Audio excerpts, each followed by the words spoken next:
গ্রামের মধ্যেই যেন এক মিনি চিড়িয়াখানা।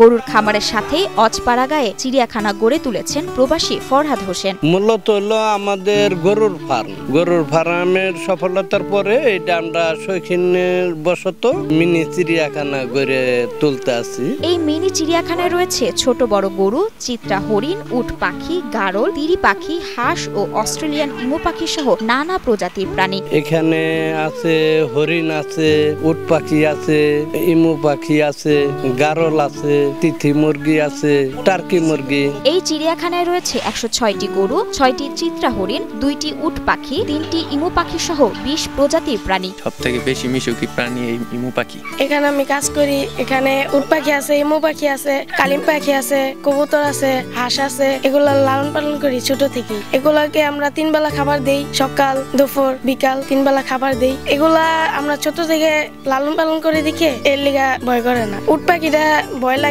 কিন্তু ইমু পাখিটা অনেক মিশুক, এর জন্য ভয় লাগে না। এলাকার শিশুদের কাছে এই মিনি চিড়িয়াখানাটি এক বিশেষ আনন্দের জায়গা। বিশেষ করে ইমু পাখির বন্ধুত্ব নজর কাড়ে সবার। ইমু পাখি আর মানুষের বন্ধুত্ব দেখতে প্রতিদিনই ভিড় করেন দর্শনার্থীরা। আসলাম দেখতে, আমাদের এখানে সুন্দর একটা হয়েছে, এর জন্য আসছিলাম বাচ্চাকে নিয়ে দেখতে। খুব ভালো লাগছে, এরকম আমাদের এলাকায় এত সুন্দর একটা জায়গা, খুব ভালো লাগলো। ২০২২ সালে রাজবাড়ী সদর উপজেলার বসন্তপুর ইউনিয়নের গাবলা গ্রামে ৩ একর জমির ওপর গরুর খামার করেন ফরহাদ হোসেন। গরুর খামারের সফলতার পরে খামারের পাশে তৈরি করেন একটি মিনি চিড়িয়াখানা। এটা ২০ বিঘা জায়গার উপর এই জায়গাটা।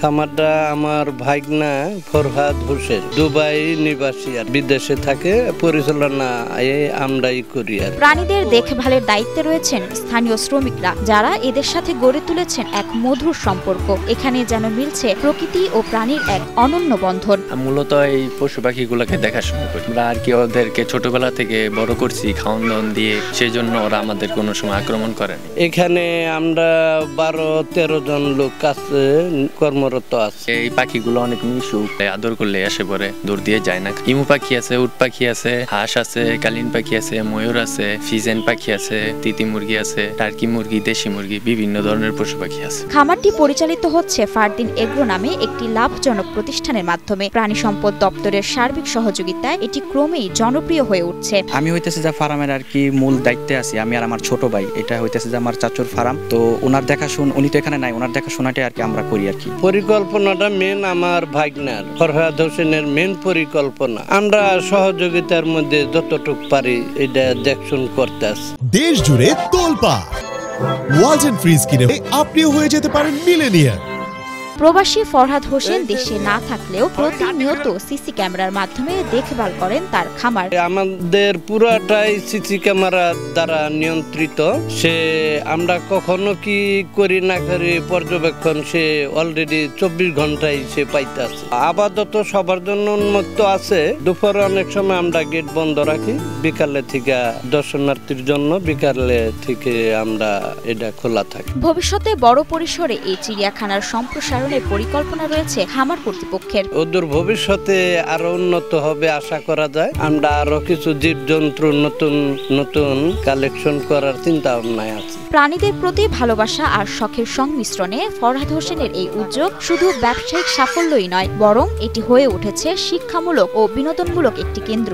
বাইরে থেকে ঘুরতে এইখানে পরিদর্শন করতে আসে, বিশেষ করে শুক্রবার দিন একটু বেশি হয় আর কি। অনেক দূর দূরান্ত থেকে আইসা এখানে ভ্রমণ করতে আইসা অনেক প্রাণী এগুলা দেখে এবং অনেক খুশি হয়। জেলার প্রাণী সম্পদ কর্মকর্তা ডক্টর ওমর ফারুক জানান, এই উপজেলার ফারদিন এগ্রো ফার্ম একটি লাভজনক প্রতিষ্ঠান। প্রাণী সম্পদ অধিদপ্তর থেকে তার খামারকে নিয়মিতভাবে নানা ধরনের সহায়তা করা হচ্ছে।